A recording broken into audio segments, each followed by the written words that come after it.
옆에 계신 분들이랑 다시 한번 인사 나누도록 하겠습니다. 새해에는 하나님이 주신 복 많이 받으시기 바랍니다. 새해에는 하나님이 주신 복 많이 받으시기를 바랍니다. 네, 감사합니다. 네, 우리가 계속해서 저와 함께 이제 주일 오후 예배 시간에는 사무엘서의 말씀을 이제 나누고 있는데요. 사무엘서 2장 말씀에서는 이제 엘리와 그 아들들 그리고 사무엘과 한나를 대조해서 비교해서 다루고 있는 것을 볼 수 있었습니다.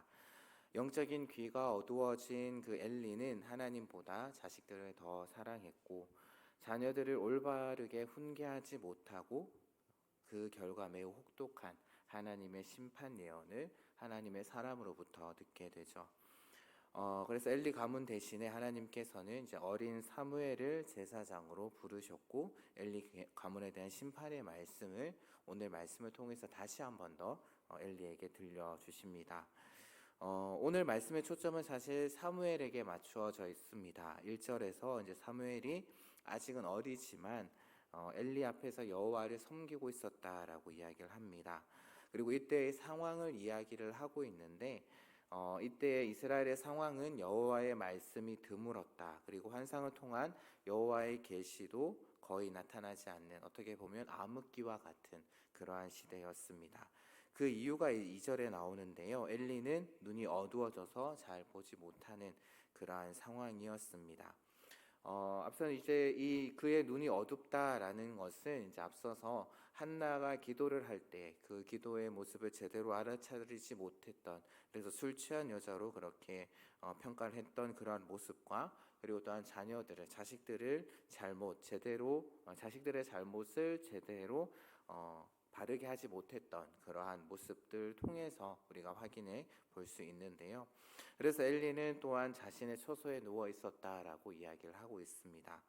그렇지만 3절을 보게 되면 사무엘은 엘리와 대조적으로 하나님의 등불이 밝게 켜져 있는 여호와의 전, 즉 성막 안에서 불침번을 서고 있었던 것을 볼 수 있습니다. 그 결과 하나님의 밝은 등불 아래 있었던 사무엘은 하나님의 음성을 들었지만 어둠 속에 있던 엘리는 그 하나님의 음성을 들을 수가 없게 된 것이죠. 그래서 4절 말씀을 보게 되면 여호와께서 사무엘을 직접 부르십니다. 여호와의 말씀이 희귀하고 드물고 계시가 없었던 이 시기에 하나님이 직접 자신의 종을 찾아와서 부르고 계시는 그러한 모습을 우리가 볼 수 있죠. 사무엘은 하나님의 부름에 여기 있습니다 라고 하나님 앞에 나아가는 것이 아니라 엘리 제사장 앞으로 달려가는 것을 볼 수 있습니다. 자신을 부르는 하나님의 음성을 처음 들었기에 아마도 엘리 제사장이 자신을 부르신 것이 아닐까라고 그렇게 생각을 했던 것이죠. 그래서 이런 사무엘을 보고 엘리는 자신이 너를 부르지 않았으니 가서 다시 자라 라고 이렇게 다시 보내게 됩니다.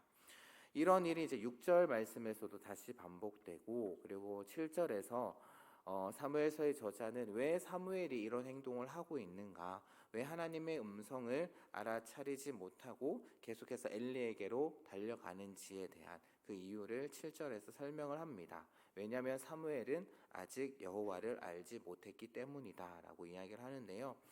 이것은 이제 사무엘이 아직 여호와를 개인적으로 만나거나 여호와의 음성을 들어본 적이 없었다라는 그러한 의미로 해석이 됩니다.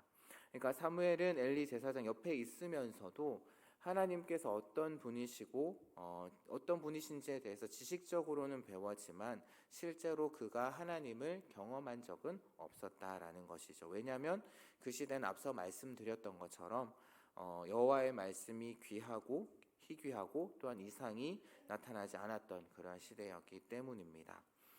하지만 이제 세 번째 부름이 있었을 때 하나님의 음성을 들은 경험이 있는 그 엘리 제사장은 그것이 하나님께서 이 사무엘을 부르시는구나 라고 그렇게 알아차리게 됩니다.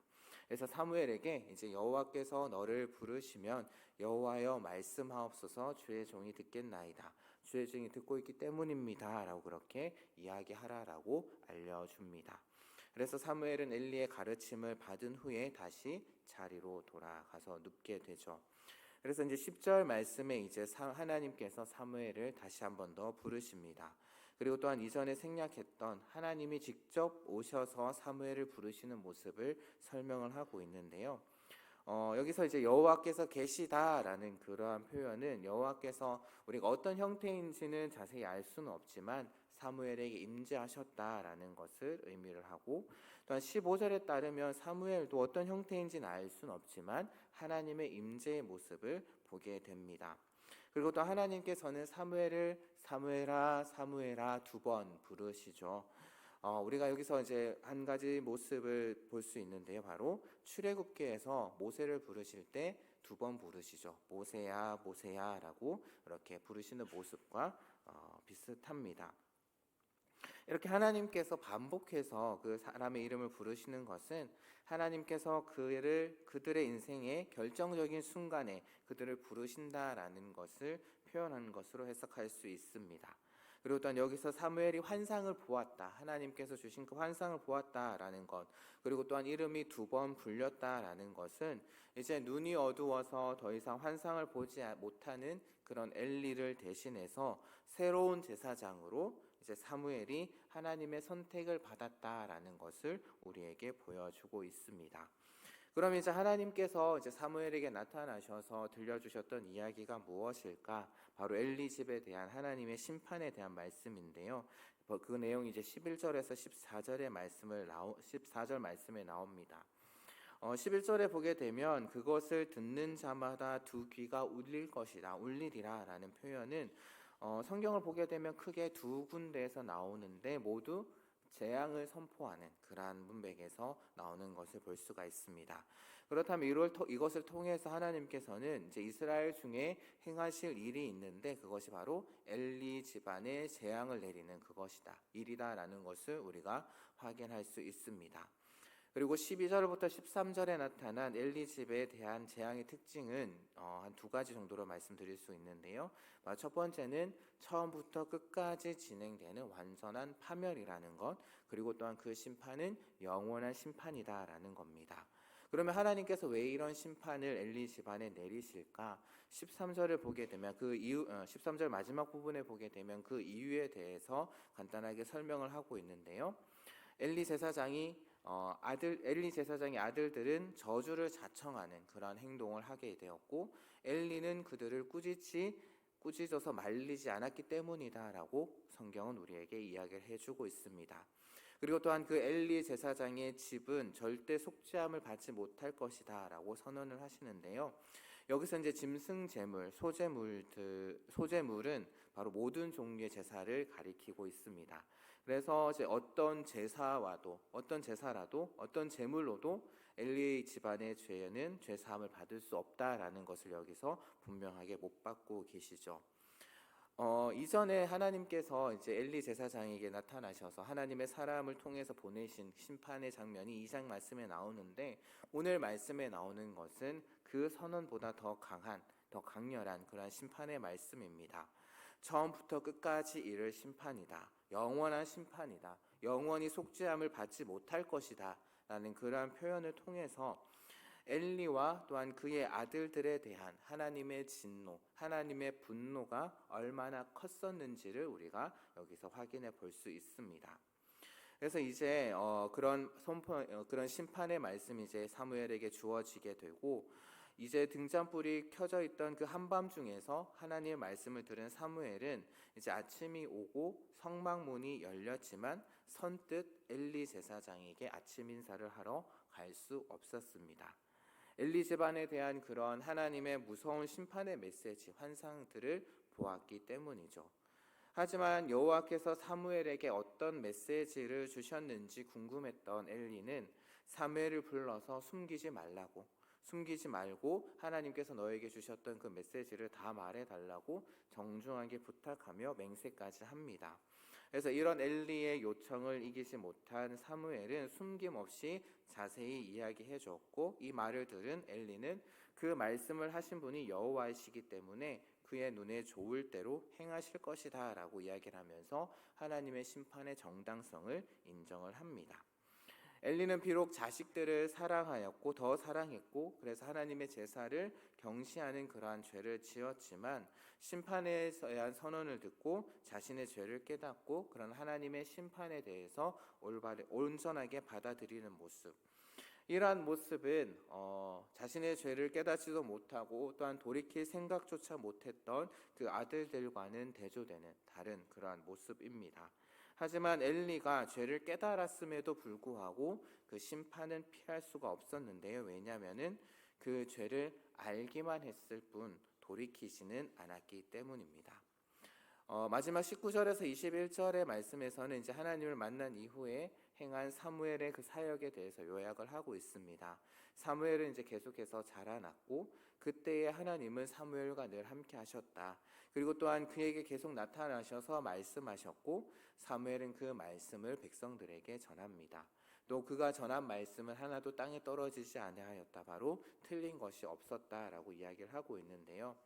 신명기 18장의 말씀을 보게 되면 참 선지자와 거짓 선지자를 구별하는 그런 기준이 나옵니다. 바로 그 선지자가 말하는 것이 이루어지지 않으면 그는 거짓 선지자이지만 반대로 말하면 말하는 대로 이루어지게 되면 그는 참 선지자라는 것이죠.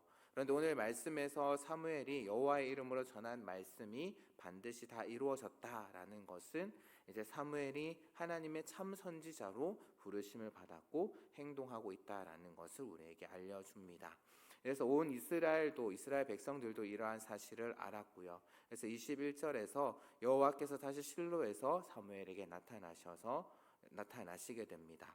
여기 이제 다시라고 번역된 우리말 성경의 의미는, 히브리어의 의미는 계속해서라는 그러한 의미인데요.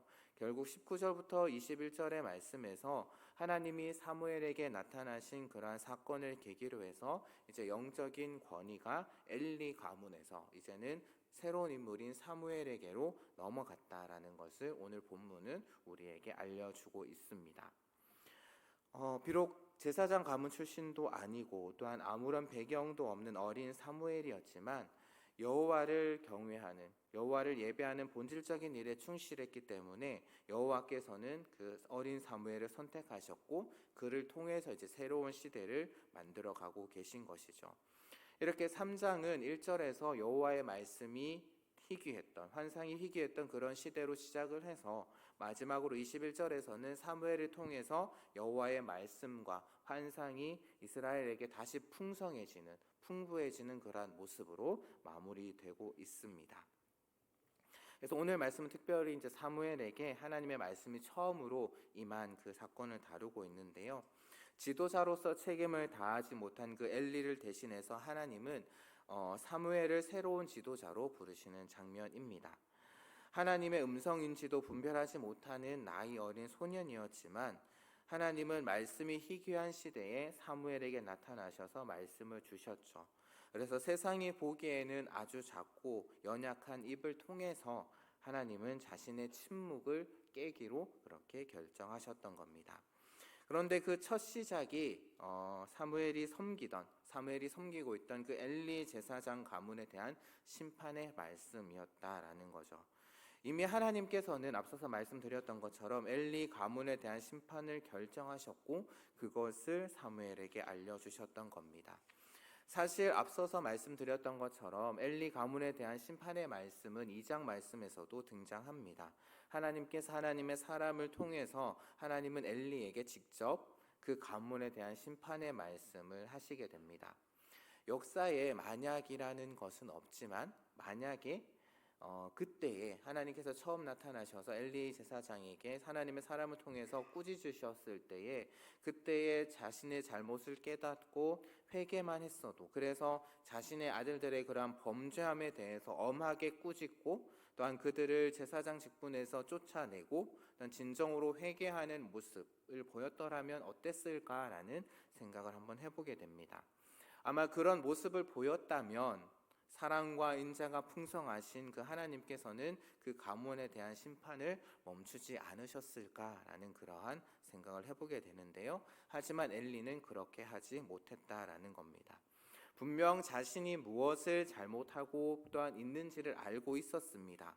자신의 잘못 그리고 아들들의 범죄가 어떤 것인지는 그는 분명히 인식을 했던 것이죠. 그럼에도 불구하고 엘리는 그것을 고치지 못했던 겁니다. 돌이키지 않았다라는 거죠. 그나마 아들들보다 나은 모습은 하나님의 심판을 그대로 인정하고 받아들이는 모습뿐이었습니다. 하나님에 대한 지식이 있었고 또한 하나님이 한 번도 아니고 두 번이나 말씀하셨다면 그것은 확정된 일이라는 그런 생각을 했었는지도 모릅니다. 그런데 생각해 볼 것은 2장에서 처음으로 하나님이 심판에 대한 말씀을 엘리에게 하셨을 때에 아마 하나님께서는 그에게 한 번이라도 기회를 주시려고 했던 것은 아닐까라는 생각을 오늘 본문을 보면서 해보게 됩니다. 또 이렇게 하나님께서는 또한 우리에게도 회개할 기회를 주시죠. 또한 말씀을 통해서 그리고 또한 내 주변의 사람들과의 대화를 통해서 또한 내 주변에서 일어나는 그 일들을 통해서 말입니다. 그래서 내가 잘못된 길로 가고 있을 때 내가 잘못된 것을 가고 있다라는 것을 하나님께서는 그런 일들을 통해서 또한 말씀들을 통해서 알려주시는 것이죠. 그리고 계속해서 그 길을 걸어갈 때에 또 어떤 결과를 맞이할지에 대해서도 우리에게 알려주십니다. 또 그 모든 것이 또 하나님의 말씀인 성경을 통해서 성경에서 기록하고 있는 것이죠. 그래서 우리가 말씀을 묵상할 때에 또한 성령께서 우리의 마음을 조명하여 주셔서 그렇게 해서 우리의 마음 가운데 있는 그런 악한 모습들, 약한 모습들, 또 하나님이 싫어하시는 모습들을 알려주십니다. 그렇게 해서 우리가 하나님 앞에 회개의 자리로 나아갈 수 있게 길을 열어주시는 것이죠. 다시금 우리가 하나님 앞에 나아갈 수 있도록 길을 열어주시는 겁니다. 그렇다면 우리는 그런 기회를 주실 때에 우리는 기회를 잡아야 할 것입니다. 하나님이 우리에게 기회를 주실 때, 특별히 회개할 기회를 주실 때 우리는 진정으로 하나님 앞에 나아가 회개를 해야 된다라는 것이죠. 지금 가고 있는 그 길에서 돌아서서 하나님이 인도하시는 길로 나아가야 된다라는 겁니다. 하나님께서 원하시는 삶을 살지 않았다면, 원하시는 대로 살지 않았다면 어떤 것이 하나님께서 원하시는 길인지, 어떤 것이 하나님께서 나에게 요구하시는 삶인지 그것부터 기도하고 또한 그것을 깨달았을 때 하나님이 원하시는 삶, 하나님께서 요구하시는 그런 삶이 무엇인지 알았을 때에 그 삶을 살아갈 지혜와 능력 또한 우리는 구해야 할 것입니다. 물론 사랑과 은혜가 크신 하나님께서는 우리를 참고 또한 기다리고 계실 겁니다. 또한 그 기다림은 한이 없으실 겁니다. 하지만 한이 없으시다라고 해서 그 끝이 없는 것은 아닙니다. 하나님의 기다리심은 한이 없지만 분명히 그 기다림의 끝은 있다라는 것을 우리는 알아야 할 것입니다. 그래서 하나님이 우리에게 기회를 주실 때, 회개할 기회를 주실 때에, 돌이킬 기회를 주실 때에 우리는 그 기회를 붙잡아야 한다라는 것이죠. 이런 말씀을 드려서 죄송하지만 우리의 끝은 점점점 다가오고 있습니다. 그 끝이 단지 언제인지 알 수 없다 뿐이죠. 우리는 한 치 앞도 예측할 수 없는 연약한 존재들입니다. 그리고 또 하나님께서는 자신이 하신 말씀을 반드시 이루시는 전능하신 하나님이십니다. 우리를 향한 그 약속의 말씀도 이루시기에 전능하신 하나님이시지만 우리를 향한 그런 심판의 말씀도 이루시기에 하나님은 전능하신 하나님이십니다. 그래서 이후에 사무엘서의 말씀을 살펴보겠지만 하나님께서는 사무엘을 통해서 하신 그 심판의 말씀들, 엘리 가문에 대한 그 심판의 말씀들을 말씀하신 그대로 이루어 가시는 것을 우리는 볼 수 있습니다. 말씀을 마무리하면서 여러분들에게 질문을 드리겠습니다. 여러분이 좋아하는 말씀은 무엇입니까? 여러분들은 어떤 말씀을 좋아하시는지요? 올해 2024년 여러분들이 받은 말씀은 무엇입니까? 아마 여러분들은 저도 그렇고 여러분들도 그렇고 아마 나에게 위로가 되고 힘이 되고 나를 축복하는, 나에게 복 주시는 그러한 말씀들, 그래서 설교를 들을 때도 그런 말씀을 찾아서 들으실지도 모르겠습니다. 하지만 우리가 분명히 기억해야 될 것은 하나님은 우리에게 힘이 되시고 또 우리를 위로하시고 우리를 세우시는 말씀도 주시긴 하지만 우리에게 걸림이 되고 또한 우리를 징계하고 우리를 채찍질하는 말씀도 주신다라는 겁니다. 오히려 우리에게 그런 말씀이 주어질 때에 또한 말씀을 묵상할 때나 또한 하나님의 말씀, 설교사를 통해서 그런 말씀이 주어질 때에 오히려 그 말씀을 통해서 우리가 불평하거나 짜증을 내거나 그렇게 하는 것이 아니라 오히려 우리는 더 감사해야 되지 않을까 합니다. 그것이 바로 하나님께서 우리에게 기회를 주신 것이고 또한 아직도 하나님께서는 우리를 포기하지 않으셨다라는 징표이기 때문입니다. 그래서 잠언과 히브리서의 말씀처럼 우리가 아직은 하나님의 자녀이기에 하나님의 백성이기에 우리에게 그런 말씀들, 징계의 말씀들을 주시는 것이 아닐까요? 그래서 하나님이 우리에게 말씀을 통해서 징계하실 때 또한 채찍질하실 때 감사함으로 받는 그러한 저와 여러분이 되기를 바랍니다. 그때가 바로 하나님께서 우리에게 주신 회개할 기회이고요. 또한 잘못된 길로 가고 있는 우리를 돌이키기 위해서 주신 기회입니다. 그래서 하나님이 주신 말씀들, 그 기회를 놓치지 않고 하나님께서 인도하시는 길로 나아가서 이 땅 가운데서 하나님의 자녀로서 하나님의 이름을 드러내며 살아가는 그런 저와 여러분 되기를 주님의 이름으로 부탁드립니다. 기도하겠습니다. 우리에게 말씀하시기를 기뻐하시는 하나님 아버지 감사합니다. 우리에게 귀한 하나님의 말씀 성경을 주시고 또한 그 말씀을 통해서 우리에게 말씀하여 주심에 날마다 감사하며 살아가는 저희들 되게 하여 주옵소서. 우리에게 지혜를 허락하여 주셔서 하나님의 말씀을 읽고 들을 때에 그 하나님의 마음을 알게 하시고 하나님의 뜻을 알아서 하나님 뜻 가운데 살아가는 저희들 되게 하여 주옵소서. 그 말씀이 때로는 우리에게 위로가 되고 힘이 될 때도 있지만 그 말씀이 나의 잘못을 드러내고 걸림이 될 때도 있습니다.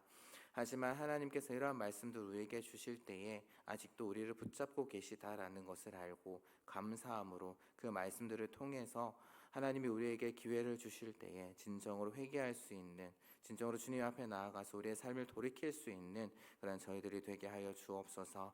그래서 하나님이 기뻐하시는, 하나님께서 나에게 원하시는 삶으로 하나님께 영광 올려드리는 삶을 살아가는 저희들 되게 하여 주시옵소서. 말씀을 통해서 우리를 선한 길로, 바른 길로 인도하여 주실 그 날을 기다리며 감사드리며 예수님 이름으로 기도합니다. 아멘.